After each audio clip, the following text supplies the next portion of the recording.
buenas tardes. Estamos acá desde los estudios de LGP. La gente está primero de la comuna de Macul.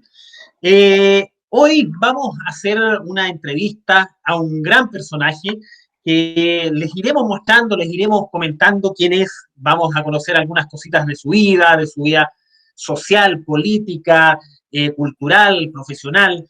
¿Ya? También vamos a hablar algunos temas que tienen que ver con lo que se viene muy pronto, que es la nueva Constitución. Esa nueva Constitución que debe ser una declaración de principios y voluntades humanas, sociales, políticas, redactada, escrita por personas que viven, que pisan esta tierra. Tenemos que ver todo lo que tiene que ver con nuestros recursos naturales, tenemos que ver cómo va a ser la sustentabilidad de aquí en adelante, tenemos que ver muchas cosas. Sin más preámbulo, queremos comentar a nuestro invitado, un gran político, ya larga data, no vamos a decir antiguo, ya, pero de larga data. Con ustedes dejamos aquí a Francisco Vidal. Francisco. Muchas gracias por la invitación, Paulo, y dispuesto a conversar todo lo que sea interesante para nuestros vecinos y vecinas de Macul. Vamos en eso. Francisco, cuéntame una cosa. ¿Cómo te gustaría que te dijéramos? ¿Vocero, ministro, profesor o presidente? Por ahora, por lo que soy, profesor. ¿Ya? Profesor. Ya. Esperemos que algo más adelante. He sido profesor, además, depende del domingo. Ciudadana, dame un paso más. Pero te lo dije bien en serio, Pablo, lo de profesor, porque cuando yo me defino a mí mismo, la vocación principal mía es hacer clase. Yo soy profesor de historia, no soy historiador. Yo leo y estudio para enseñar mejor, pero nunca he investigado. Así que me defino como profesor. Y segundo, es la marca de mi vida. Yo durante 41 años, desde que salí del pedagógico de la Chile, eso es en 1979, nunca he dejado de hacer clase. Ni siquiera cuando estuve los 8 años en La Moneda con el presidente Lago y la presidenta Bachelet. El único cambio que hice ahí, que en vez de hacer clases en pregrado, que te obliga mayor tiempo, hice clases en posgrado. Pero nunca, ninguna vez en los últimos 41 años ha pasado un año sin que yo no haga clase, que es lo que más me gusta. Mira, Francisco, aquí deriva una pregunta al tiro, ¿ya? Y más que una pregunta en la conversación. Tú me hablas de la pasión por tuya por hacer clases de historia, pero también está la pasión por la política.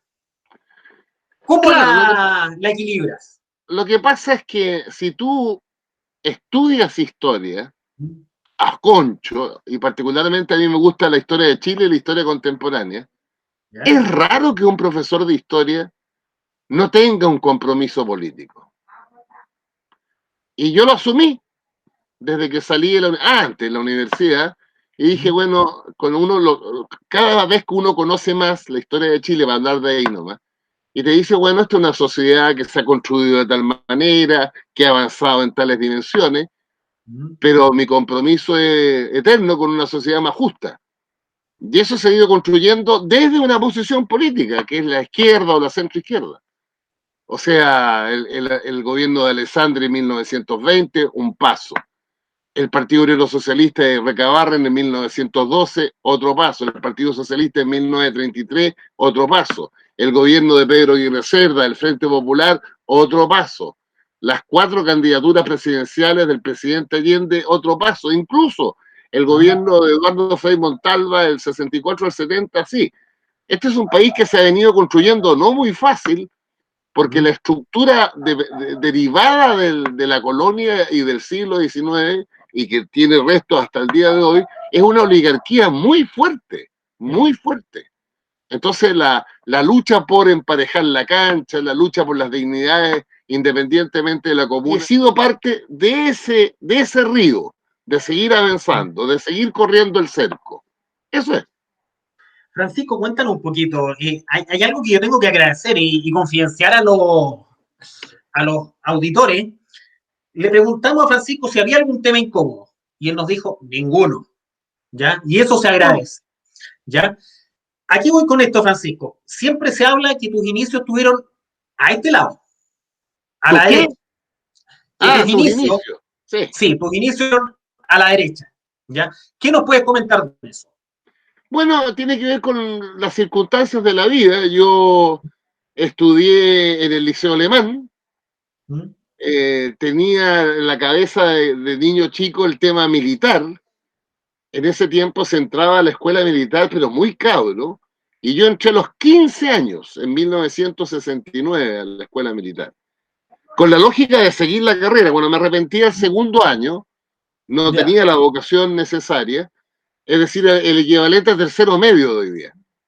Y cuando salí, quise volver a mi colegio, al Liceo Alemán, pero los curas no me aguantaron. Y ya. en consecuencia recurrí a la educación pública. ¿Mm? Y yo vivía en las tranqueras casi al llegar a Las Condes, y el colegio fiscal más cercano se llamaba antes el Liceo 11, hoy día se llama Liceo Rafael Sotomayor, que está en las tranqueras ahí al lado de la comisaría. Y cuando llegué a ese mundo, ¿Ya? era uno de los pocos liceos en Chile, diría yo, en que había una fuerte presencia de la derecha, por razones de clase, de barrio, etcétera. Claro.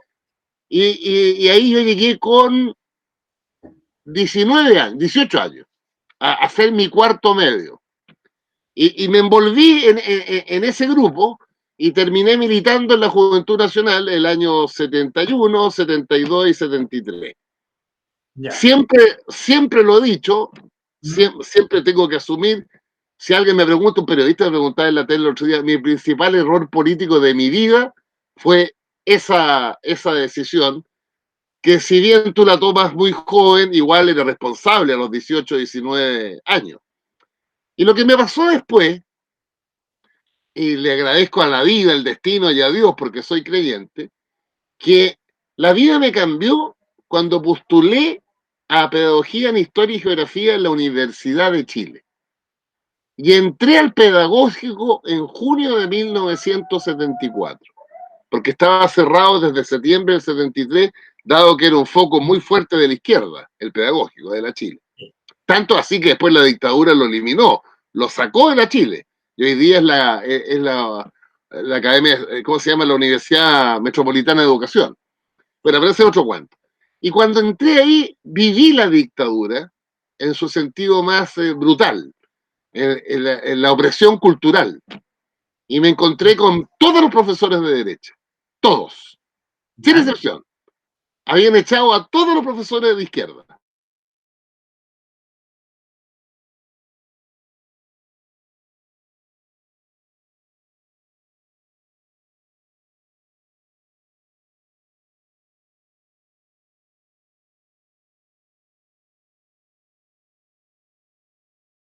Tú ibas caminando por un pasillo y había unos guardias, no Dina, guardias internos, que te decían, pare señor, muéstrame los cuadernos, muéstrame los libros, ábrame el maletín. En ese tiempo no se usaba mochila, se usaba mucho maletín.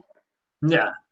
Y eso me fue generando un cambio de a poco, y además en un ambiente represivo total, ahí no hay partidos políticos, todo clandestino. No, nada, todo clausurado. Y fíjate que algunos amigos de la vida hoy día, que en ese ¿Mm? tiempo militaban en las juventudes comunistas y en las juventudes socialistas, y que habían pasado piolita, porque no eran de primera línea, empezaron me han contado después, empezaron a cachar que este huevón, yo, había dos alternativas. O efectivamente estaba cambiando, o era un ¿Ya? soblón, obvio. Claro, Con claro. la historia, imagínate para atrás, si Sí. quedaron 2 años para entrar a los círculos de confianza, en un ambiente muy empezaron a confiar en mi cambio. Y de hecho soy amigo hasta el día de hoy de algunos de ellos. Y ya después, bueno, no había partido, obviamente, pero sí había a partir del 76 las primeras organizaciones semi-abiertas. La primera organización que montamos en el pedagógico por escuela eran los denominados comités de participación. Y su sentido era resquebrajar a los centros de alumnos que eran todos designados. La primera vez que yo conmemoré un 11 de septiembre en el sentido de los derrotados fue el 11 de ¿Mm? septiembre del 77. La primera vez que no éramos más de 100, en un Ya. silencio increíble. En ese tiempo el 11 de septiembre aún no era feriado, y un valiente, y te quiero decir que a lo mejor ustedes lo conocen, porque después fue ¿Ya? alcalde de La Florida, Gonzalo Duarte, estudiante Sí. de sociología, Mm. encabezaba esa marcha por los pasillos y prados y pastos con una bandera chilena con crespón negro. 77, 11 de septiembre del 37. 70, donde iba, nunca tuve riesgos, nunca. La única vez que pasé susto, era que parte de mis amigos cayeron detenidos por la DINA el 11 de agosto de 1975, que es el día que volvimos de vacaciones de invierno. Y la DINA tomó como unos 100, y entre ellos había profesores míos, ayudantes míos y amigos míos. Ahí pasé susto, pero nunca Ya. estuve detenido, ni presionado, ni torturado. Y cuando salí de la universidad del 78, empecé a trabajar bien privilegiado como profesor en la entonces Escuela de Secretariado de Manpower, y por ahí por el año 86, no tengo, me contactaron a mí los socialistas de mi ¿Ya? barrio, de mi comuna, e ingresé al Partido Socialista de Arrate en ese tiempo. No sé si era de Ya. Arrate o de Schnaque. eh, y pertenecía a la célula Pillán. Y la célula Pillán se llamaba, la wea, porque la casa del anfitrión estaba en la ¿Ya? calle Pillán, aquí en Las Condes. Claro, claro. Y incluir el PPD, Mm. entonces fui a la primera reunión en la calle Dominica, que habían sido convocados los profesionales. Yo levanté el dedo y les dije, estamos cometiendo un error. ¿Dónde se gana el plebiscito? ¿En una academia o en el territorio? Puta, me hicieron caso, ¿verdad? Y en Claro. vez de agruparnos por profesiones, que era ¿Ya? ridículo, nos agrupamos por comuna. Ya. Entonces, tres compañeros, no se me ha olvidado nunca, tres, que estábamos en esa reunión, uno con historia, Gonzalo Salvador Mesa Allende, nieto del presidente Allende, ¿Ya? hijo de la senadora Isabel Allende, la Alejandra Stuben y yo formamos el comité, el PPD de Las Condes. Mira. Éramos tres. Ya. Y fíjate que nos instalamos en el Apumanque, en lo que da la salida por Manquehue, y ahí Mm. empezamos a fichar gente. Y llegamos a tener unos 1.200 militantes. Uf. Dimos la pelea por el no. Ha sido el mejor resultado de la izquierda y centro izquierda en toda la historia de Las Condes. El no sacó el 40% en Las Condes, el sí el 60%, pero en ese tiempo no estaban separados las actuales comunas de Vitacura y Lo Barnechea. Las Condes era una sola cosa. Ya. Hicimos la campaña no en Las Condes. Yo te diría que de las cosas más difíciles, porque Mm. obviamente el ambiente, ¿para qué te cuento? Sí. ¿Ah? ¿Para qué Francisco, te cuéntanos cuento? una cosa. A ver, tú has estado en dos gobiernos de la Concertación. Sí, Estuviste con Ricardo Lago, estuviste con Michelle Bachelet. ¿Tú te consideras laguista, bacheletista o con tu nuevo amigo, bacheletista aliancista? le tengo una profunda admiración a los dos. Fui laguista y soy laguista en ese contexto y soy bacheletista en el otro contexto. Ya, Pero con una paradoja, se lo digo bueno. bien de verdad. Yo estuve en el gobierno 3 y 4 de la Concertación, Ya. pero desde el punto de vista programático me hubiera encantado estar más en el de la nueva mayoría. ¿Por qué Me, motivo? sent- Me sentía más identificado con el programa de la nueva mayoría que con los de la Concertación. De hecho, acuérdate que el 98, en ¿Mm? la Concertación, transversalmente se armaron dos grupos, los flagelantes y los complacientes. Claro. Bueno, yo soy de los firmantes de los flagelantes, Ya. porque yo por lo menos tenía una mirada de que, a ver, el país crece, estupendo, disminuye la pobreza, estupendo, pero nos estamos quedando atrás en desigualdad. Bueno, es lo que ocurrió. Pero finalmente, fíjate que la nueva mayoría es una respuesta a esa derrota de la Concertación en el 2009. Sí. No, esa derrota caló hondo ya en todo lo que era el corazón de la concertación. La reformulación, la reinvención que llevó a la nueva mayoría, tú dices que te habría gustado ser más parte programática de ellos, ¿ya? Claro, me sentía más identificado porque, mira, la gente se olvida, Pablo, mira, ¿Mm? nosotros tuvimos una derrota tremenda el 2009, Sí. pero la tuvimos por nuestra izquierda, por la derecha no se mueve. No. Mi candidato sacó el 29% en primera vuelta, Eduardo Frei Ruiz-Tagle. ¿Mm? A la izquierda de Frei, el MEO sacó el 20%, Claro. y a la izquierda del MEO, Arrate sacó el 6%. O sea, lo que era en los 90 una izquierda nuestra del 4, del 5, del 6%, se transformó en una izquierda del 26%. Entonces, ahí nos dimos, yo me di cuenta al menos que aquí estábamos fallando por la izquierda, no por la derecha. Claro. Entonces, por eso que me gustó tanto el programa de la nueva mayoría. Lamentablemente terminamos mal, en mi opinión, porque hubo mucha vacilación, mucha indecisión, los partidos muy desordenados. Bueno, ustedes recordarán que un presidente de partido dijo que no había leído el programa, ¿ya? Claro. Eso es. Cuéntanos una cosa. Esto de la nueva constitución y los constituyentes, mucha gente se nos acerca, en el caso mío como concejal, y nos dice, ¿sabe, concejal? Aquí esto parece una repartición de un botín, de unos que creen que sobre ideologizadamente y otros que son mandados por los empresarios a capturar la nueva constitución. ¿Qué piensas tú de eso?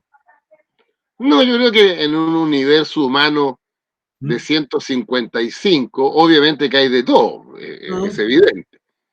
Pero las grandes líneas están. Si mi problema con la constituyente ¿Mm? es que debido a la estupidez nuestra de la oposición, no fuimos capaces de tener una lista. Y la derecha sí lo pudo. Se tragó el sapo de los republicanos incluso. Es.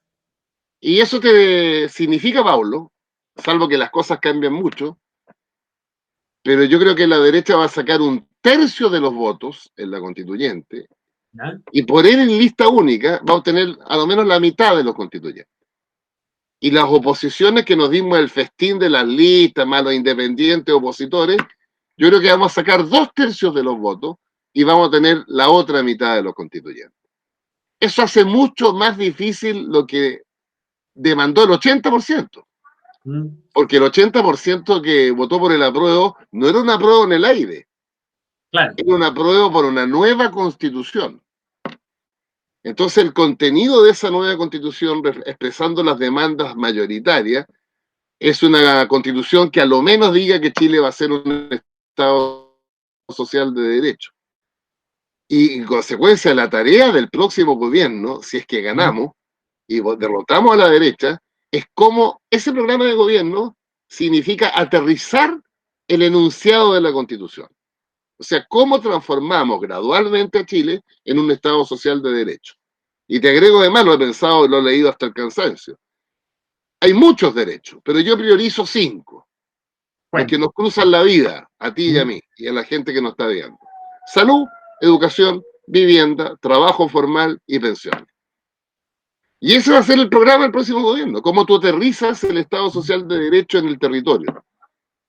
Porque las desigualdades en Chile no son solo de ingresos, son desigualdades territoriales, desigualdades de género, desigualdades entre las comunas, desigualdades entre las regiones, desigualdades entre pueblos originarios y blancos y Winca. Olvídate. No, tenemos Bueno, un pero en país eso estamos. bastante inequitativo y desigual. ¿Ya?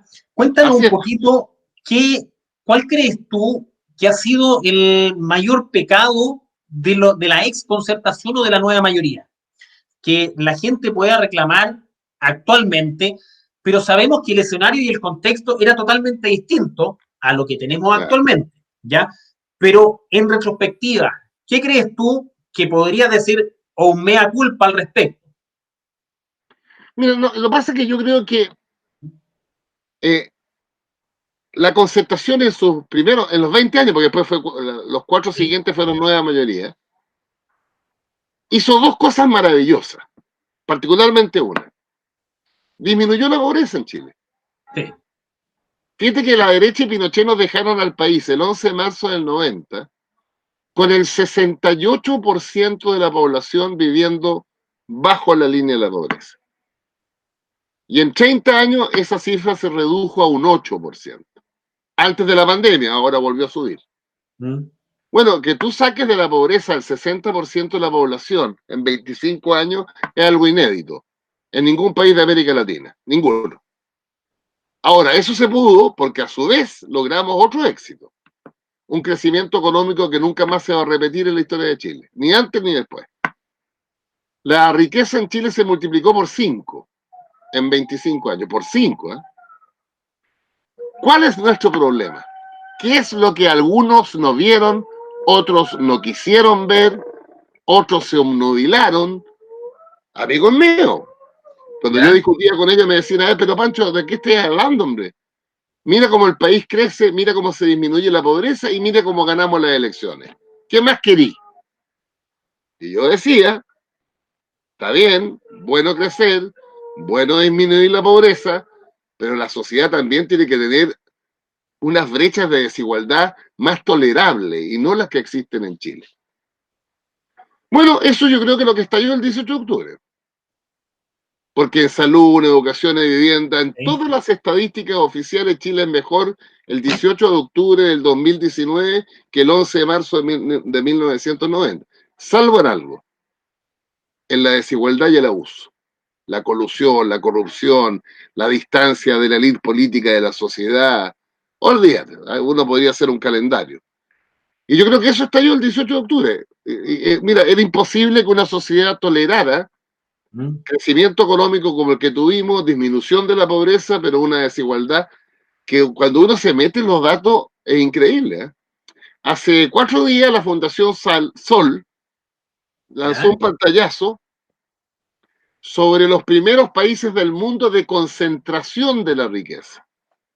Y les quiero decir a nuestros auditores y televidentes que Chile ocupa el 4.º lugar del mundo, no de América Latina, del mundo en concentración de la riqueza. ¿Y cómo se mide eso? Preguntándole al 1% más rico de cada país Sí. cuánto captura del ingreso. Y en Chile, el 1% más rico hoy captura el 28% del ingreso. Y en Europa promedio no supera el 10%. Y somos el 4.º país del mundo de mayor concentración. Ahora, eso no es Entonces, producto de un milagro, ¿no? Eso es no. producto de que nos falta avanzar en aspectos Mm. tributarios, nos falta avanzar en aspectos de la legislación laboral, porque la desigualdad de origen se va incrementando, si bien es cierto por los abusos, también porque hay una estructura legal que permite el abuso o solo lo atenúa y no lo sanciona o no lo castiga.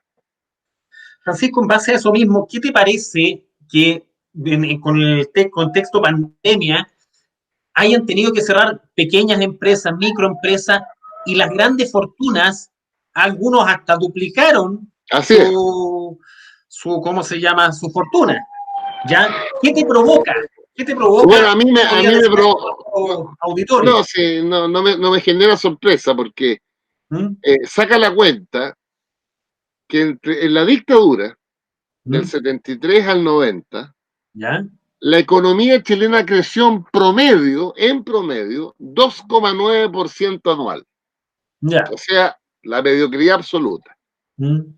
La tasa de desempleo siempre estuvo en 2 dígitos. La pobreza aumentó del 20 al 45.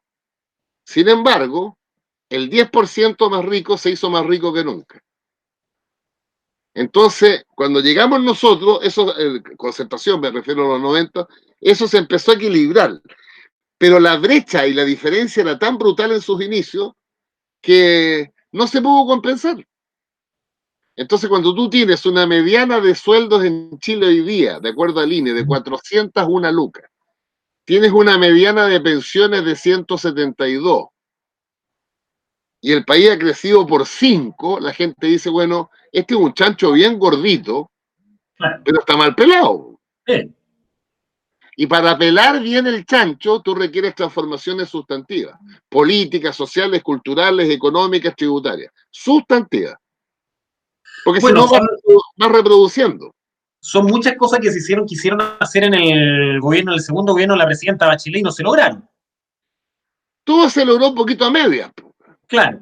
por la rebelión de nuestros partidos o Mm. sectores de nuestros partidos, porque la oposición le hizo una guerra infinita, porque el empresariado amenazaba, yo me acuerdo del presidente de la SOFOFA, von Millenbrock, que Mm. cuando la presidenta anunció la reforma laboral, este patudo, en una cosa pública, dijo, bueno, con ese tipo de legislación, más de alguno de nosotros se va a llevar la inversión fuera de Chile. Dicho Claro. así, pues, Sí, amenazando una amenaza directa. amenazando, olvídate. Mm. Es como con la primera vez que el presidente Lago fue a la ENADE, que es este happening de los ricos de Chile en el Casa Piedra, digamos, ¿ya?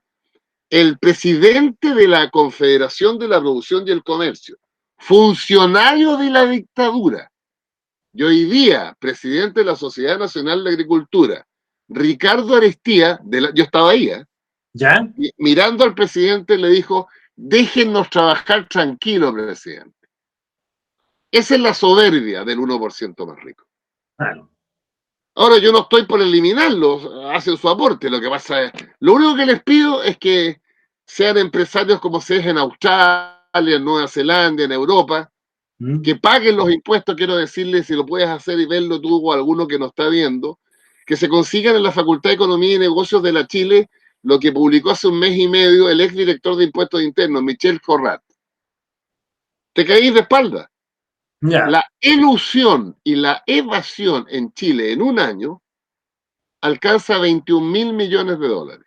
Uf, Eso equivale al 30% del presupuesto nacional. claro. Y te agrego más, Ujú. esa ilusión y esa Mm. evasión por categoría de impuestos es increíble. En el IVA, que pagamos todos, se va de solo el 22%. En el impuesto de primera categoría, que es el de las empresas, se va del 38%. Y en el impuesto que pagan a la renta, solo el 20% de los chilenos de mayores ingresos se va de un 70%. Y Cuéntanos, después Francisco, en ese sentido, ¿qué crees tú? ¿Recaudar más impuestos vía aumento tributario o IVA? no, no, ni lo uno ni lo otro, Pablo. Con el ¿Ya? dato que te estoy dando, en Chile ¿Sí? no hay que subir un peso de impuestos. Lo que ¿Ya? el gobierno tiene que hacer es que se paguen los impuestos que hoy día existen y que no se pagan. ¿Ya? O sea, mira, si el futuro gobierno, ¿Mm? a través de cambios legales, de mayores atribuciones e impuestos internos, lograra reducir en la mitad la evasión y la ilusión, hoy son 10.000 millones de dólares al año. Claro. La reforma tributaria de Bachelet pensaba recaudar 8.000 al año. Por la crisis económica recaudó 4.000 nomás. Solo imagínense ustedes lo que significa en materia de salud, educación y vivienda ¿Mm? tener 10.000 millones de dólares más al año. Cuéntanos una cosa, vamos un poquito al aspecto salud. Muchas veces se dice, vamos a construir muchos hospitales, pero la cantidad de profesionales y personas que están dedicadas a ciertas áreas, especialistas, no están. No, ¿Cómo podemos incrementar la cantidad de especialistas y que muchos vengan a trabajar? He escuchado muchas teorías al respecto. Una de ellas es que, sobre todo, el aspecto de los médicos, si tiene una beca, que después la pague en el ejercicio público. así se llamaban antes los médicos generales de zona. ¿Ya?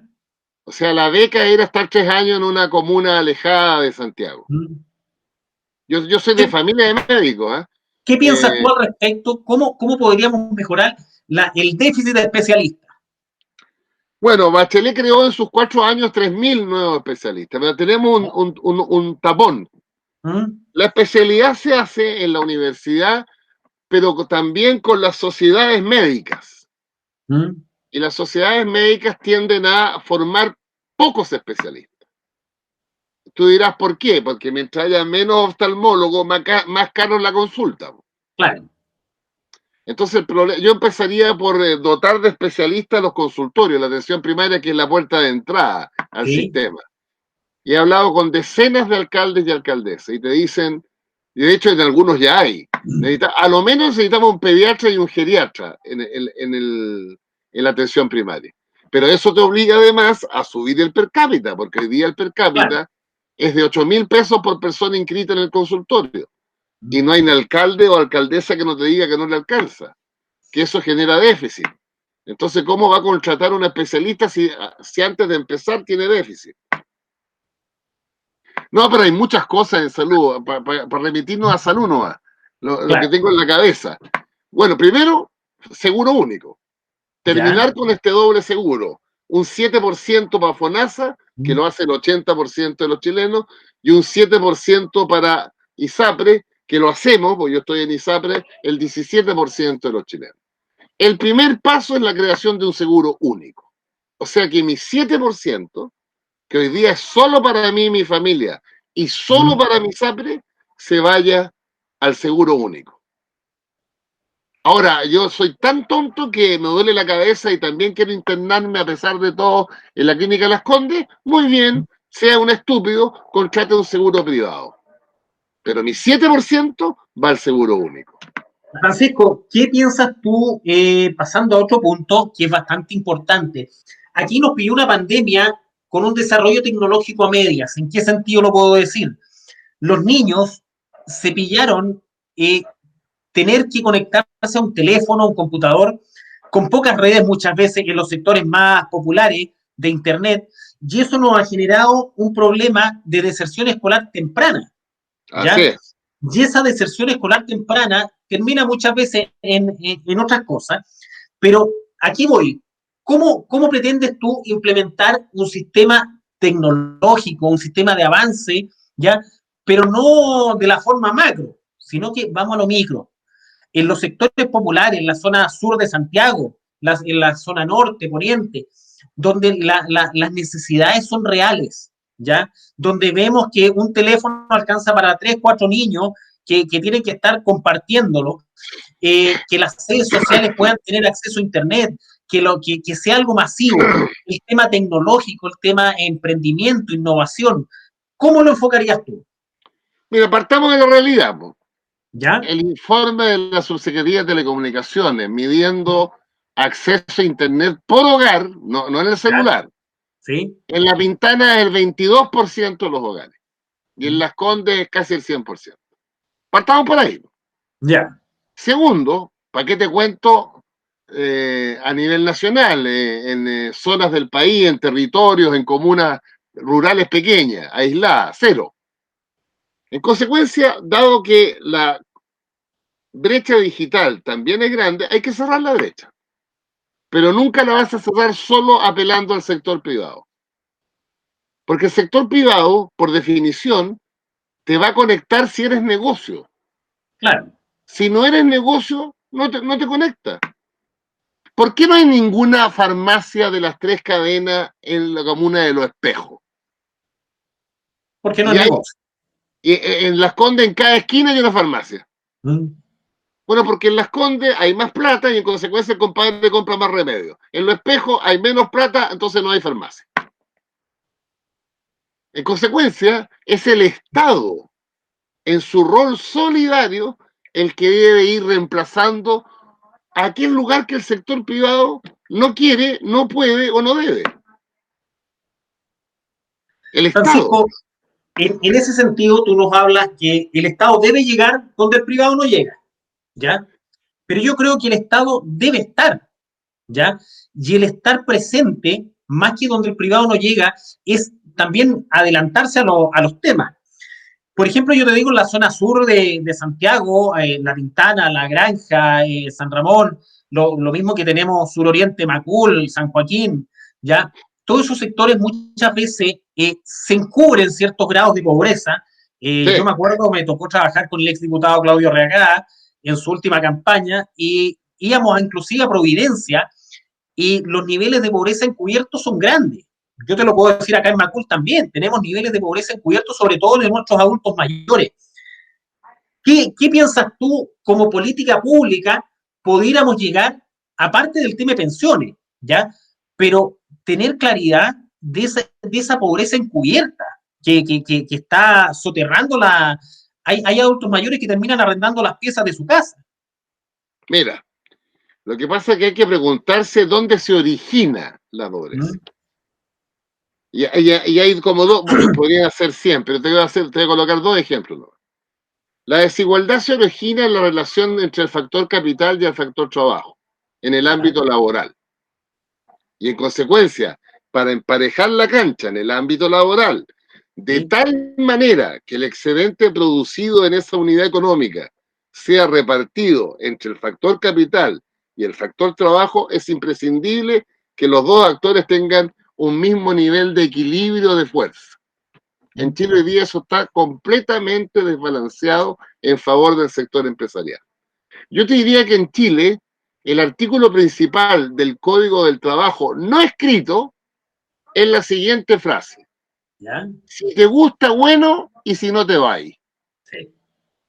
Eso no está escrito en ninguna parte, pero Pero es la está práctica. marcado a fuego en los trabajadores. ¿Correcto? Entonces ¿Mm? tú para cerrar esa brecha tienes que ley, titularidad sindical, mayor eficiencia y menos reemplazo en la huelga, negociación por rama a lo menos en la gran empresa. Con esas tres cosas tú empiezas a emparejar la cancha. ¿Por qué la titularidad sindical es tan importante? La presidenta Bachelet la mandó al Congreso, la ganamos en el Congreso, Pablo. ¿Qué hizo la derecha y la SOFOFA? Recurrió al Tribunal Constitucional y la declaró inconstitucional. Hay que volver sobre eso en el Claro. marco de la nueva Constitución. Entonces, cuando tú tienes de cada 100 trabajadores en Chile, solo 20 sindicalizados, ¿Mm? y tienes de cada 100 trabajadores en Chile, solo 8 que negocian sus condiciones laborales colectivamente, quiere decir que hay 92 trabajadores aislados, solos, en su relación con el empleador, y el empleador les va a decir, si no te gusta, te vas. ¿No crees que eso también cae en una sociedad que se ha ido formando individualista y Ah, no, cada obvio. uno ve su metro cuadrado? Se habla muchas veces que hay ciertos trabajadores para que se salgan del sindicato le ofrecen algunas cosas al empleador y se terminan saliendo. Pero también yo creo que el cooperativismo y el colectivismo que tiene que imperar no lo vamos a escribir solo en una constitución, sino que tenemos que pensar en una sociedad que tiene que cambiar desde adentro. Claro, el día que una persona jure que él solo, porque es tan choro, se va a ¿Mm? enfrentar para subir los sueldos, eso ocurre de repente. ¿Mm? Pero la historia te demuestra que los logros sindicales y laborales, las ¿Sí? dignidades crecientes del mundo del trabajo, solo son producto de mucha sangre y de mucha ¿Mm? lucha. Oye, pero si las 8 horas costaron decenas de muertos en Chicago, ¿o tú Claro, crees que las 8 horas fue una cosa así? No, si era natural en el siglo XIX que la gente trabajara hasta el domingo. Entonces a mí no me vengan con cuentos que la lucha no ha servido para nada, no. Lo que pasa es que hay gente muy inconsciente, muy ideologizada por el pensamiento neoliberal, que se jura choro, choro, choro, hasta que pierde la pega. claro. Pero mira, Francisco, Pablo, te voy a poner un ejemplo. debe. En la pandemia el subsidio de cesantía ha sido fundamental. ¿Mm? Medio millón de trabajadores hoy día cesantes sobreviven con el subsidio de cesantía. ¿Tú sabes cuándo se creó en Chile el subsidio de cesantía? ¿Mm? El año 2002, con Lago. Y eso fue debatido en el Parlamento hasta el cansancio. Y la derecha nos decía, no, no, no, no, no. Nada de subsidio de cesantía porque aumenta el costo del trabajador. Porque el subsidio de cesantía es un aporte mensual del 3% del sueldo del trabajador. ¿Sí? Pero el empleador se pone con el 2,4 por trabajador y el trabajador con la diferencia, 0,6. Dime si no hubiéramos tenido subsidios de cesantía, ¿cómo hubiéramos enfrentado la pandemia? No, en estos momentos, aparte del retiro del 10%, que la gente ha recurrido a eso, y el seguro de cesantía habría sido más complejo de lo que se ve. Francisco, ¿qué piensas tú del tema económico, de lo que se puede venir? ¿Ya? Muchos pensamos que va a ser bastante crítico, ¿ya? Cesantía, menos oportunidades laborales, gente que ya está muy endeudada. ¿Qué piensas tú durante este año? ¿Cómo lo No, avisoras? es que mira, los cálculos se hicieron sobre la base que la pandemia no tenía rebrote. ¿Ya? Entonces los economistas te dicen que este año 2021 va a haber un ¿Mm? efecto de rebote, o sea, lo que Sí. cayó, que va a ser entre un 5 y 6 el año pasado, ¿Mm? se recuperaba este año. Eso está por verse porque depende, en la medida que tú restringes la circulación de las personas por la vía sanitaria, Sí. restringes la actividad económica. Si hoy día hay 1.200.000 cesantes, todavía quedan 180.000 trabajadores usando la ley de suspensión del empleo. Aquella ley que dice usted váyase para la ¿Mm? casa, pero Sí. el empleador le sigue pagando las cotizaciones. el ingreso familiar de emergencia a 8 millones. Muy difícil, esto va a ser muy difícil. Yo diría que el próximo gobierno va a ser el más difícil desde 1990, claramente. ¿Y cómo estamos para ese desafío? Pablo, estoy reventado de cansado. No, pues yo para el desafío estoy en la raja, pero Ya, cansado como chancho hoy día. sí, sí. No, yo lo que Francisco, quería decir, dime. como para ir terminando un poquito, dos cosas. Bajemos un poquito a nuestra comuna de Macul, ¿ya? ¿Y cuáles crees que son los desafíos que debe tener una comuna en general? Y, por ejemplo, nosotros nos va a llegar el metro en algún momento, van a haber desarrollo, pero hay cosas que en toda parte faltan, ¿ya? Tu relación con las municipalidades, ¿cuál crees que tendría que ser? Mira, yo hice un doctorado en municipalidades cuando fui ¿Ya? subsecretario de Desarrollo Regional por ¿Mm? 3 años con el presidente Lago. Aprendí, de hecho, estuve en 244 comunas, físicamente. ¿Ya? Me faltaron 100. ¿Mm? Y quedé convencido de varias cosas. Lo primero, que para el 80% de los chilenos, la sede municipal es más importante que la moneda. Sí. Porque el chileno de capa media y pobre, vulnerable, ¿Mm? ¿dónde estudia su hijo? En el liceo municipal. Claro. Si se enferma, ¿dónde va? Al consultorio municipal. Si en Macul viene una especie de inundación, ¿dónde va?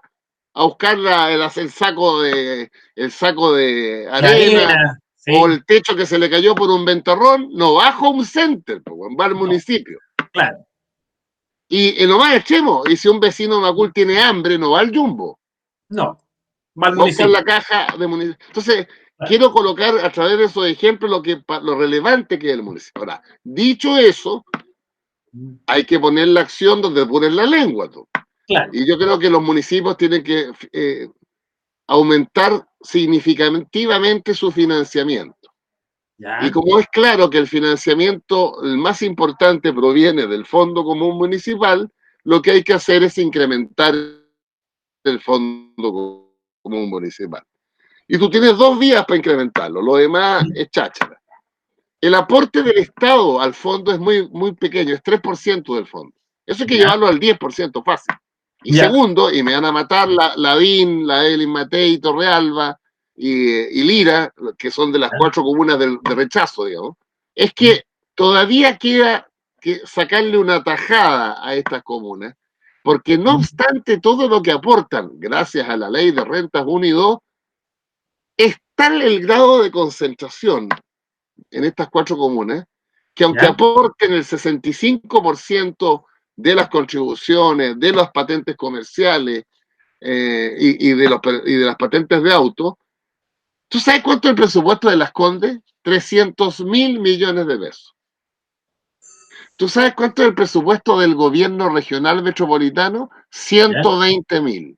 uf, Si la ya, DIN dividiera su presupuesto municipal entre los que vivimos en Las Condes, a nosotros nos toca 900 lucas a cada uno.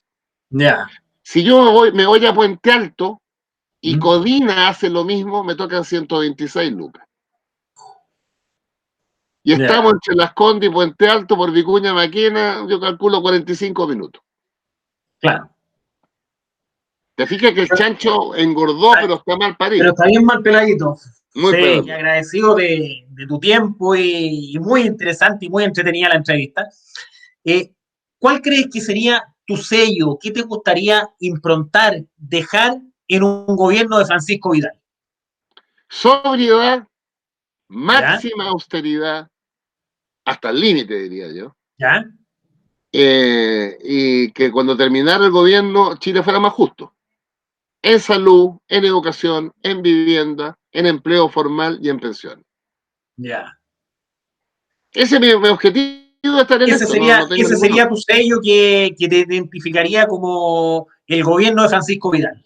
Así es, que al terminar el mandato, el país, ¿Sí? concretamente, pero no en un discurso, sea más ¿Sí? justo. Que la ¿Ya? cancha esté más pareja. Te voy a poner un ejemplo, el último te voy a poner. ¿Sí?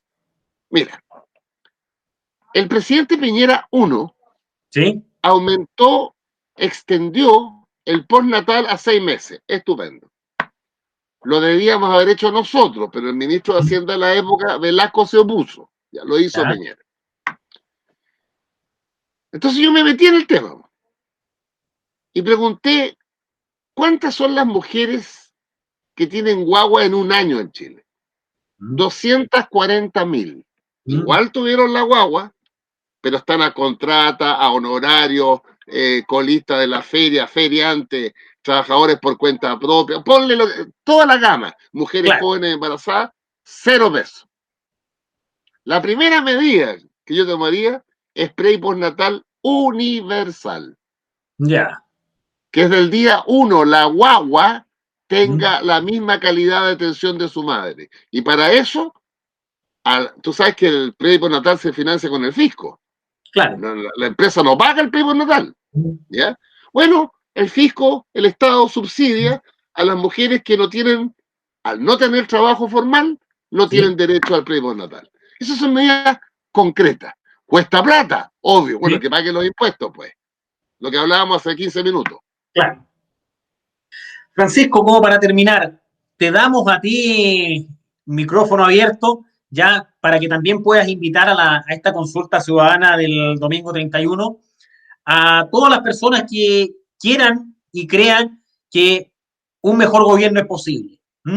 Francisco.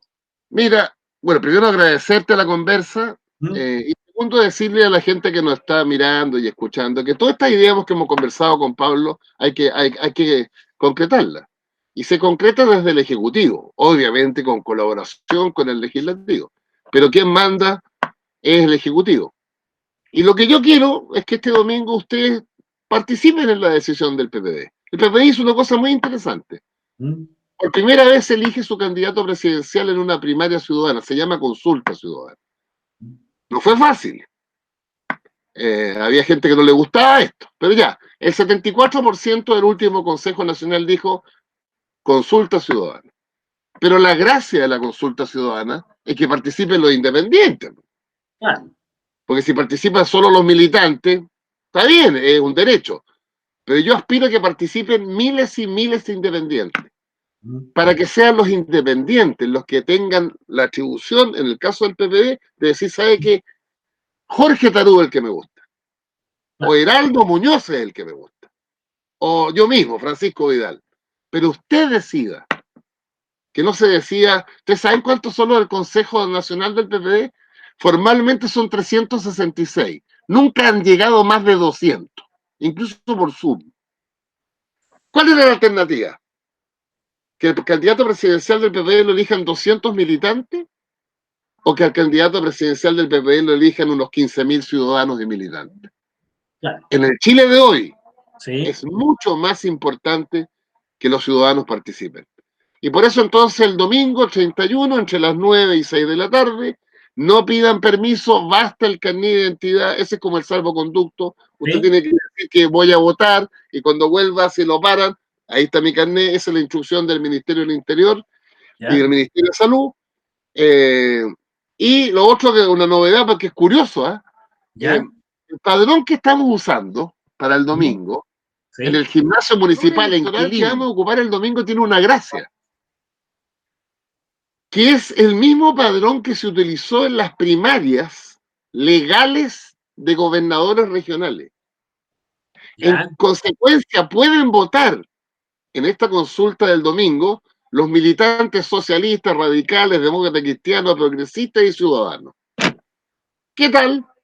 Francisco, un gustazo haberte tenido aquí en muchas LGP. Gracias, Pablo. Ya, así que esperamos una gran convocatoria y que te vaya bien, que te vaya bien, eso esperamos mucho, que te vaya bien y tenerte donde debe estar. Allá, muchas gracias. en la Alameda. Chao, chao, Pablo.